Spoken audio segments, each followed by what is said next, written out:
but talks more about evidence and not much about this thought realm. Over the entire world, people have written in to tell of their amazing stories, where they've really focused on having what they wanted, and got it through miracles and coincidences. This is but a small piece in the vast ocean of the internal world that I'll be talking about. It is, however, very real, and you can literally change everything in your life by willing it so. I know this from personal experience, and it's not hard to find others who have too. One continuous argument I hear from people who deny this law of attraction is, you don't just think things and change everything by sitting on your ass. To which I reply, exactly. You never stop moving. Just change your mindset and continue on with your life. Create your emotions in your mind, then move into them physically. Don't let your emotions control you. Pull your thoughts into the physical realm. What can you do to change things? Well, just be good to yourself. Fill yourself up with the emotion of love and happiness as you go about your day. Treat yourself, and try to change your perception of your life, from what others think is best for you, to what you think is best for you. Take a few minutes to sit down and actually just ask yourself, what do you really want? Of course, at first a lot of people might first think of money, wealth, fame, and luxury. And hey, those things are pretty nice. But will they buy you happiness? I guess that depends on you. I found in my experiences that beyond all of those things, what people really want is to be accepted, appreciated, and loved. By giving that to others, you will in turn get that back, and the bond that connects you to everyone around you will strengthen so much further. I want to bring up one more thing before I run out of time. There was a scientist in Japan a few years back who made an incredible discovery, but one that also went largely unnoticed and recognized by the global scientific community. Dr. Masaru Emoto discovered that by putting words on a side of a glass of water and freezing the water, you could change how the water would freeze into crystals. On a jar that said, "I love you," this is how the water crystal froze. On a jar that said, "You make me sick, I want to kill you," it froze like this. If thoughts can do that to water, just imagine what thoughts can do to us. Well, looks like I'm about out of time for today. Before I go, I want to leave you with words to sit on. For anyone who is looking for direction right now. You can have, do, or be anything you want. Namaste. Thanks for listening. Alright, that gave you a little bit of a background. For some of you people, you've probably heard that. If not, well then I gave you something that you never heard before. But it just shows that your thoughts are really important. Okay, it's actually what the foundation of you is. Okay, if your thoughts are always negative, then you're going to get negative. Okay, and even though a lot of people have their belief systems in place, if you look at the belief systems, you can see where our damage really has come. Let's just think about this. Let's just give this little bit of thought here a second, okay? Our consciousness. So this consciousness throws through us. It goes through our life veins, our blood, our spirit, everything. So if this life force, as it's called, this creation force, goes through the boundaries of life and death and back to life again. If that cycle is truly the cycle of life, then because of morons, history too will inevitably repeat itself, which is what we're doing. So it actually shows that this is the cycle. This cycle continues because nobody's learning from the consciousness. It's just like the hamster in the wheel, so to speak. It's doing the same thing. Years ago, there used to be a commercial up on TV, right here, same place, same thing, and it was just the whole monotony of the same routine. And that's basically what the human species has been doing. And realistically, it's time for a change in that. Alright, I want to get to this next subject now, but this one's going to go a little bit. It's from the same series, and I try to keep it simple. It's probably going to go against the grain, but take this in your heart and get what you need to get out of it. Okay? But realistically, it shows as far as consciousness. Now, in my book, I took consciousness, but I didn't want to name the monkey species, because if you have somebody looking at a book and machi and can't pronounce it, it takes away the whole point in to begin with. It's not so much the importance of the name of the monkey, it's so much importance of what the experiment was.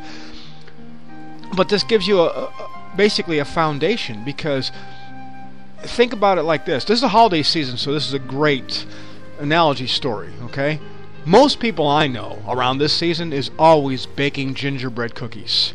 Always, my mom especially, but she'll do something different to each one. She'll decorate one like Santa Claus, one like Mrs. Claus. She'll give one a shirt and a tie. She'll make green buttons on the other and blue buttons on the other. And each gingerbread cookie is an individual gingerbread cookie, right? They all taste the same. They're all delicious. But what people don't really stop to realize is, even though they're individual gingerbread cookies, they all came from the same stuff, the same batter. Just like us. We all came from the same consciousness. We're all created. Okay? Let's go into this part, and hopefully this gives you a little bit of background, but listen closely to some of the lessons. This isn't all of it, and like I said, at the end I'll give you where you can go to get this, and actually I'll probably put it on the website again, and I've even put the website for this radio on the description, which will be after this broadcast. But listen to this and you'll see where it goes. But it's going to talk about consciousness. It's going to talk about the fact of how much we are really connected in ways you don't even realize. Okay, let's go to it. Previously on Spirit Science. Recently, thousands of clay tablets were pulled out of a lost city thousands of years old. They described a new version of our history that is putting the pieces back into place. The Martian race was partially wiped out by a comet that struck the Earth nearly 16,000 years ago. In retaliation, they created another complex that would create a Merkaba in an attempt to take over the world. It failed, and the Merkaba grew unstable and began ripping open the dimensional levels. It was the biggest catastrophe the Earth has ever seen.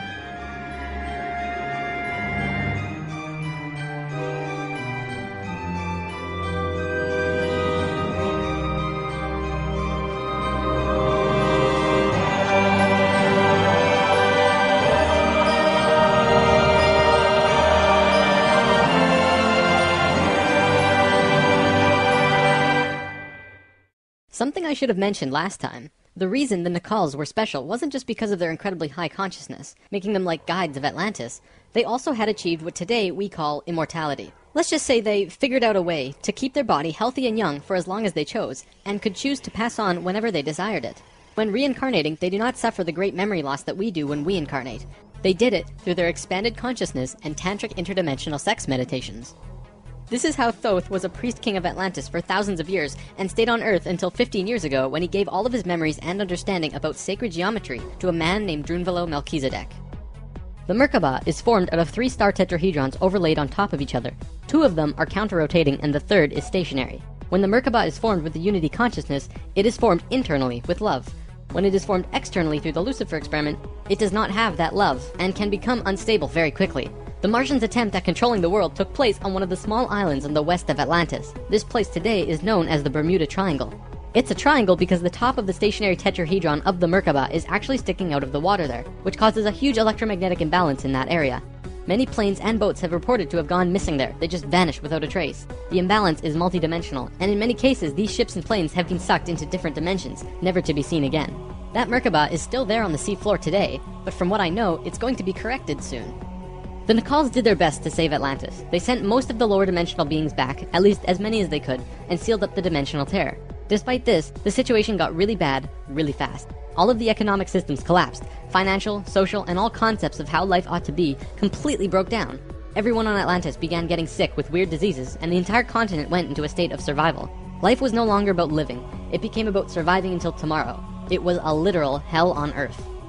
The Nacals had no idea what to do. They were children compared to the events that had been thrust upon them. So, they prayed. They prayed to the highest levels of conscious life in the universe, asking for help from anyone who could hear them. The problem was reviewed on many high levels of life, who I am drawing as the Justice League because the 11th and 12th dimensions are completely incomprehensible to us in our current state. What they told us was this: we were going to fall. We were going to hit rock bottom, level 1, the lowest place we possibly could be in the universe and still survive. Also, we were changing polarity. We were no longer a female species, so we were starting from square one as a male species. And finally, and this was the shocker, we would only have 13,000 years to return to Christ consciousness. Normally, it takes hundreds of thousands of years for a species to get to Christ consciousness. We had to do it in a fraction of the time. If we didn't, we would not survive. This has never happened before in the universe, ever. Thoth, who was the priest king of Atlantis at the time, learned that they would have to perform this experiment on themselves. They received instructions from the highest levels of life and they went on their way. Thoth proceeded with a being named Ra and Aragat, who were previous kings of Atlantis, and began the experiment. To understand what they did, we have to talk about consciousness grids. A planetary grid is an etheric crystalline structure that envelops the planet and holds the consciousness of any one species of life. This grid does have an electromagnetic component associated with the third dimension, but it also has a component for every dimension as well. These grids are geometric, of course, and science will eventually discover that there is a grid for every species in the world. Each of these grids have their own geometry and are unique. There's not another one like it, just as the species itself are unique. These grids give off light as well, and from space they can be seen as the source of the bluish glow around the Earth. What Thoth and friends had to do was create a synthetic Christ consciousness grid, allowing humans to ascend to Christ consciousness in a very short time. But first, let's talk about the science behind the grid. Perhaps you've heard of the 100th monkey experiment. Over a span of 30 years, scientists were researching a species of monkey called Macaca fuscata on an island in Japan. They were providing the monkeys with sweet potatoes by dropping them in the sand. The monkeys liked sweet potatoes, but they didn't like the sand and dirt so much. A few monkey children figured out that they could wash their sweet potatoes, and some of them taught the technique to their parents. Only a few of the adult monkeys did this though. This went on for some time until one day the monkeys who actually knew the technique hit critical mass. And bingo! The technique started spreading faster than it did before. Monkeys started learning it really easily across all of the Japanese islands nearby as well as on the mainland. They knew that there had to be something that wasn't yet understood about how a species is connected to itself. So what did we do? We tried it on humans. A research team made a picture out of human faces. About 100 faces hidden within a single picture, but at first glance, you could only see about 6 or 7. They did several surveys with a few hundred people in Australia and said, alright, find the faces. Most people could only pick out 6, 7, 8, 9 or so, not many more. After that, the research team went to Britain and aired the picture on a closed cable BBC special that was shown only in England. They showed where all of the faces were, every last one. Half of the research team, which stayed in Australia, did the experiment again with new subjects. And lo and behold, people were just naturally able to see more faces. After this experiment, they knew that something definitely connects us all, and the field of noetics is learning more about it daily. It's mass consciousness. In Lesson 11, I showed you the 3 levels of consciousness. Each of these levels have their own consciousness grids around the planet, and our second level grid is based on squares and triangles. Many governments of the world, especially the Russian and US governments, were studying our grids back in the 60s and probably earlier. When mapping out the grid on the planet, you find little military bases on many of the nodal points of the grid. There are tons of these bases way out in the middle of nowhere, like on little islands like Guam. This couldn't be a coincidence that these government powers placed their bases right where the little spirals came out of the grid. They were trying to take control of the grid, because if you control consciousness, you control what we think and feel.